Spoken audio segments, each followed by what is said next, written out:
IPL squads చూస్తున్నాము, ఐపీఎల్లో best ప్లేయర్స్ని చూస్తున్నాము, ఆల్రౌండర్స్ని చూస్తున్నాము అండ్ అన్ని చూస్తున్నాం. మరి వికెట్ కీపర్స్ని కూడా చూడాలి కదా. ఏ టీంలో వికెట్ కీపర్స్ గట్టిగా బలంగా ఉన్నారు, వికెట్ కీపర్స్ బ్యాకప్ ఎలా ఉంది, ఏ స్క్వాడ్లో బాగున్నారో తెలుసుకుందాం. ఈ వీడియో మొత్తం చూడండి. ఫస్ట్ నేను చెన్నై సూపర్ కింగ్స్తో స్టార్ట్ చేస్తాను. సో చెన్నై సూపర్ కింగ్స్లో వికెట్ కీపర్స్ ఎవరు అంటే MS Dhoni, Vansh Bedi, Devon Conway. Obviously MS Dhoni కాకుండా ఇంకెవ్వరు కూడా వికెట్ కీపింగ్ గ్లౌస్ ముట్టుకోరు అనమాట. ఎంఎస్ ధోని స్టాట్స్ ఒకసారి చూసాము అంటే #1 wicket keeper in IPL history.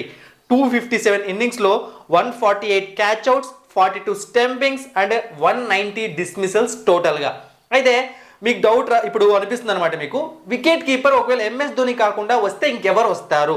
So Devon Conway, అతను వికెట్ కీపరే కానీ ఫస్ట్ చాయిస్ వికెట్ కీపర్ కాదు. న్యూజిలాండ్ వాళ్ళు కూడా అతన్ని ఫస్ట్ చాయిస్ వికెట్ కీపర్ లాగా చూడరు అనమాట.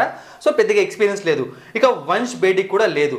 సో టోటల్గా ధోని పైన మాత్రమే సిఎస్కే వికెట్ కీపింగ్లో డిపెండ్ అవుతుంది. ఆర్ ఎల్స్ ఇక లేదు, ధోనికి ఏమైనా హెల్త్ ఇష్యూస్ ఉన్నాయి, ఫిట్నెస్ ఇష్యూస్ ఉన్నాయి అంటే అప్పుడు డెవాన్ కాన్వే మాత్రమే వికెట్ కీపర్గా రావాల్సి ఉంటుంది. సో ఇది సిఎస్కే పరిస్థితి, ధోని పైన ఎక్కువగా డిపెండ్ అవుతున్నారు అనమాట. ఇక నెక్స్ట్ ఢిల్లీ క్యాపిటల్స్.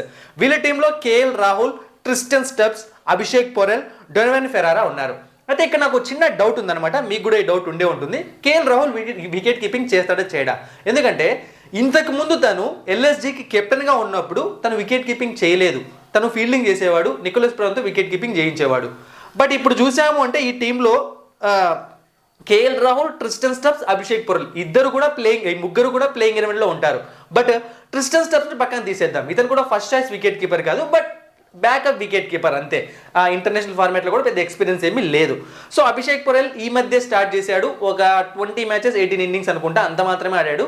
సో అంతే ఎక్స్పీరియన్స్ ఉంది. బట్ కేఎల్ రాహుల్ ఎక్స్పీరియన్స్ చూసాము అంటే 74 innings, catch outs 56, stump outs 7, dismissals total 63 ఉన్నాయి.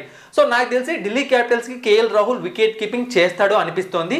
లేదు యాజ్ యూజువల్ ఇంతకు ముందులాగా అనుకుంటే అభిషేక్ పొరెల్కి ఛాన్స్ ఇచ్చేసి తను ఫీల్డింగ్ కూడా చేయొచ్చు అనమాట. చూద్దాం ఏం జరుగుతుందో.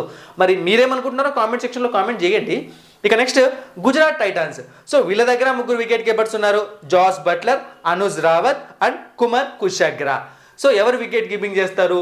నో డౌట్ అట్ ఆల్, ఇక్కడ ఉన్న వాళ్ళలో ప్లేయింగ్ 11లో ఉండేది జాస్ బట్లర్ మాత్రమే. అనుజ్ రావత్ ఇంపాసిబుల్ థింగ్, ఎప్పుడన్నా ఏమని జరిగితే ఇంపాక్ట్ వేరుగా ట్రై చేయొచ్చేమో. So Jos Buttler 30 innings, 20 catch outs, stump outs 1, dismissals total 21. అయితే మీకు డౌట్ రావచ్చు, జాస్ బట్లర్ ఎప్పటి నుంచి ఆడుతున్నాడు, ఎందుకు అబ్బా ఇంత తక్కువ స్టాట్స్ ఉన్నాయని. మీకు తెలుసు కదా, రాజస్థాన్ రాయల్స్లో ఎన్ని సంవత్సరాలు ఉన్నా సంజు శాంసన్ వికెట్ కీపింగ్ చేశాడు, మనోడు ఫీల్డింగ్ చేసేవాడు కాబట్టి ఎక్కువ స్టాట్స్ లేవు. బట్ ఇంటర్నేషనల్ వైజ్గా ఎక్స్పీరియన్స్డ్ వికెట్ కీపర్, అందులో డౌట్ లేదు అనమాట. ఇక నెక్స్ట్ కేకేఆర్ టీమ్. సో ఇక్కడ ముగ్గురు ఉన్నారనమాట, క్వింటన్ డీకాక్, రహమనుల్లా గుర్బస్, లవర్నిత్ సిసోదియా. ఎవరు ప్లేయింగ్ 11లో ఉంటారు? నాకు తెలిసి 100% క్వింటన్ డీకాక్ యాజ్ ఏ ఓపెనర్గా ప్లేయింగ్లోకి వస్తాడు. సో రహమనుల్లా గుర్బస్ వచ్చినా కూడా నో ప్రాబ్లం, అతను కూడా ఓపెనర్గానే వస్తాడు. క్వింటన్ డీకాక్ స్టాట్స్ చూసాము అంటే 91 innings, 65 catch outs, stump outs 16, dismissals 81. So obviously చెప్పా కదా, ఖచ్చితంగా వికెట్ కీపర్. ఒకవేళ లేదనుకున్న రహమనుల్లా గుర్బస్, అతను కూడా మంచి వికెట్ కీపరే. సో లవర్నిత్ సిసోదియా అయితే బ్యాకప్ ప్లేయర్ మాత్రమే. సో మంచి ఆప్షన్స్ ఉన్నాయి కేకేఆర్ దగ్గర. ఇక నెక్స్ట్ లక్నో సూపర్ జైంట్స్.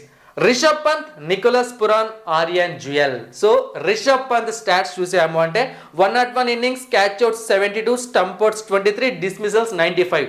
ఎందుకు రిషబ్ పంత్ స్టాట్స్ ఒకటే చెప్తున్నాను అంటే 100% ఆబ్వియస్లీ వికెట్ కీపింగ్ చేసేది రిషబ్ పంత్ మాత్రమే, నికోలస్ పురాన్ ఫీల్డింగ్కి వెళ్ళిపోతాడు ఎల్ఎస్జీలో. అంటే ఇద్దరు ప్లేయింగ్ 11లో ఉంటారనమాట. సో మంచి ఆప్షన్స్ వీళ్ళకి కూడా కనిపిస్తున్నాయి. ఇక next Mumbai Indians. Big problem came here. Ryan Rickelton, Robin Minz, Krishnan Srijith. ఎవరు వీళ్ళ వికెట్ కీపర్? మనమైతే ప్లేయింగ్ 11లో రాబిన్ మించ్ అన్నాం, మనం చెప్పిందే, మనం ఊహించుకున్నది జరగకపోవచ్చు.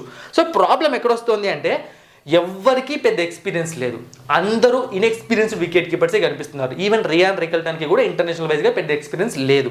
సో అదే ర్యాన్ రికల్టన్ని తీసుకుంటారు అనుకుంటే ప్రాబ్లం ఎక్కడ వస్తుందంటే ఒక ఓవర్సీస్ ప్లేయర్ రూపంలో వస్తుంది. అంటే ఇప్పుడు ఓవర్సీస్ ప్లేయర్ ఉన్నాడు అంటే ఇంకొకరిని తీయాల్సి వస్తుంది కదా. సో ఈ ఇష్యూస్ అన్న వచ్చే ఛాన్స్ ఉందన్నమాట. అండ్ అలాగే విల్జాక్స్ బ్యాటింగ్ పొజిషన్ కూడా మార్చాల్సి వస్తుంది, ఒక బౌలర్ని తగ్గించుకోవాలి, ఓవర్సీస్ ఏదో ప్రాబ్లమ్స్ వస్తాయి.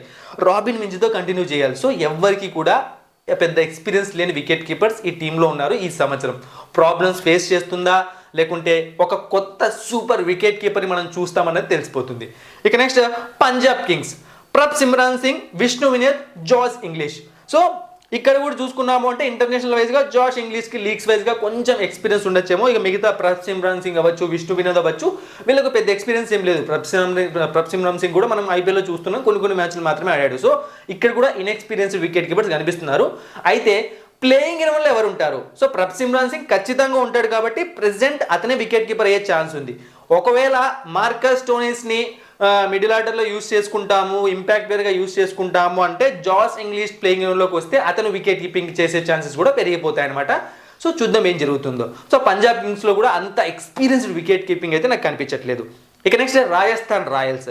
సో సంజు శాంసన్, ధ్రువ్ జురెల్, కునల్ సింగ్ రాథోర్. ఆబ్వియస్లీ సంజు శాంసన్ వాళ్ళకి వికెట్ కీపింగ్ చేస్తాడు. 108 innings, catch outs 16, catch outs 59, stump outs 16, dismissals 75 ఉన్నాయి. సో మంచి బ్యాకప్ కూడా ఉంది. ధ్రువ్ జురెల్ కూడా మంచి వికెట్ కీపర్ అనమాట, నో ప్రాబ్లం. ఇక next royal Challengers Bengaluru. Jitesh Sharma, Phil Salt. Obviously ఇద్దరు ప్లేయింగ్ ఎలెవన్లో ఉంటారు. వికెట్ కీపింగ్ ఎవరు చేస్తారు? సో ఒకసారి చూసాము అంటే Phil Salt 21 innings, catch outs 17, stump outs 0, dismissals 17 ఐపీఎల్లో. ఇక Jitesh Sharma innings 40 and catch outs 24, stump outs 4, dismissals 28. So ఎవరు వికెట్ కీపింగ్ చేస్తారు? మీరు ఎవరు చేయాలనుకుంటున్నారు? సో ఎవరు చేసినా పెద్ద ప్రాబ్లం లేదు. జితేష్ శర్మ కూడా మంచి వికెట్ కీపరే అనమాట. సో మరి నాకు తెలిసి నాకెందుకో ఫిల్ సాల్టే వికెట్ కీపింగ్ చేస్తాడేమో అనిపిస్తోంది. సో చూద్దాం ఏం జరుగుతుందో. ఇక next Sunrisers Hyderabad. Heinrich Klaasen, Ishan Kishan ఇద్దరు ఎక్స్పీరియన్స్డ్ అనమాట ఇంటర్నేషనల్ వైజ్గా అండ్ ఐపీఎల్ వైజ్గా. అంటే ఇంటర్నేషనల్ వైజ్గా ఇషాన్ కిషన్ తక్కువ మ్యాచ్లు ఆడి ఉండొచ్చు. సో హెన్రిచ్ క్లాసన్ ఒకసారి స్టాట్స్ చూసాము అంటే 30 ఇన్నింగ్స్లో catch outs 13, stump outs 7, dismissals 20. Ishan కిషన్కు ఐపీఎల్ వైజ్ ఎక్స్పీరియన్స్ ఎక్కువగా ఉంది. 60 ఇన్నింగ్స్లో catch outs 44, stump outs 5, dismissals 49. So ఎవరు వికెట్ కీపింగ్ చేస్తారో మీరు కామెంట్ సెక్షన్లో కామెంట్ చేయండి. నాకు తెలిసి ఇషాన్ కిషన్ వికెట్ కీపింగ్ చేస్తాడేమో అనిపిస్తోంది. సో చూద్దాం ఏం జరుగుతుందో చెప్పలేము. ఎవరు చేసినా కూడా పెద్ద ప్రాబ్లం లేదు, మంచి ఆప్షన్స్ ఉన్నాయి. మరి ఎవరి దగ్గర మంచి ఆప్షన్స్ ఉన్నాయి బ్యాకప్ వైజ్గా, ఎక్స్పీరియన్స్ వైజ్గా ధోనిని కొట్టలేమనుకోండి. ధోని విషయం పక్కన పెట్టండి. ఇప్పుడు ధోని ఇక్కడ ఇంక్లూడ్ చేయకండి. మిగతా అన్ని విధాలుగా చూసుకున్నాము అంటే సో నాకు తెలిసి ఒక 5 బెస్ట్ టీమ్స్ అనిపిస్తున్నాయి అనమాట. SRH, RCB, LSG, KKR, RR. ఇప్పుడు ధోని ఫ్యాన్స్కి పిచ్చ కోపం వస్తుంది, నా మీద బూతులు తిడతారు. సో ఇక్కడ మీరు ఒకటి ఆలోచించండి, ఒకటి ప్రౌడ్గా కూడా ఫీల్ కావండి. ఈ ఏజ్లో ధోని గేమ్ ఆడడం వేరే, వికెట్ కీపింగ్ చేయడం చాలా కష్టం భయ్య. ఈ ఏజ్లో ఎంత ఫిట్నెస్ మెయింటైన్ చేసినా కూడా అదంత ఈజీ కాదు. సో ధోని మీద మాత్రమే టీం డిపెండ్ అవుతుంది. సో మిగతా వాళ్ళకి పెద్ద ఎక్స్పీరియన్స్ లేదు. సో అవన్నీ చూసుకున్నప్పుడు మాత్రమే పక్కకు పెట్టాను తప్పితే ధోని వికెట్ కీపింగ్ చేయలేడు, మిగతా వాళ్ళకన్నా తక్కువ అని కాదనమాట. సో మనం బ్యాకప్ ఆప్షన్స్ అంటే రెగ్యులర్ ప్లేయర్స్ ఎంతమంది ఉన్నారు వికెట్ కీపర్స్ అవన్నీ కూడా చూసుకోవాలన్నమాట. సో ఇది పరిస్థితి IPL 2025 wicket keepers. Thank you for watching and supporting me. మరిన్ని ఇంట్రెస్టింగ్ వీడియోస్ కోసం సబ్స్క్రైబ్ చేయడం మర్చిపోకండి.